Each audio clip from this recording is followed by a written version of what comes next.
હવે ફેલાવાની વાત કરી એમ કે ભાઈ કોઈ એક દર્દી છે જેને લક્ષણો છે, ચાંદીપુરા થયું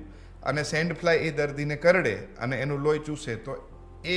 માખીમાં ચાંદીપુરા વાયરસ આવે છે અને એ માખી પછી બીજા કોઈને કરડે તો એના શરીરમાં વાયરસ દાખલ થાય છે અને એને રોગગ્રસ્ત કરે છે. તો આ રીતે રેત માખીથી સેન્ડ ફ્લાયથી ચાંદીપુરાનો ફેલાવો થાય છે. અને મેં કીધું એમ, જો આવા કોઈ પણ લક્ષણો હોય કે અતિશય તાવ, નબળાઈ, ઝાડા ઉલટી અને બાળક અર્ધ બેભાન કે બેભાન થાય કે આંચકી આવે, તો એવા કિસ્સામાં માતા પિતાએ એને તરત જ નજીકના ડૉક્ટર પાસે સારવાર કરાવી અને જો ગંભીર લક્ષણો હોય તો નજીકની તાલુકા કે જિલ્લા કક્ષાએની મોટી હોસ્પિટલે આ બાળકને તાત્કાલિક બાળ રોગ વિશેષજ્ઞ પાસે લઈ જવું.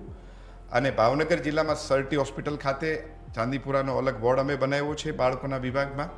અને આવા પ્રકારના કેસની સારવાર ઉપલબ્ધ છે.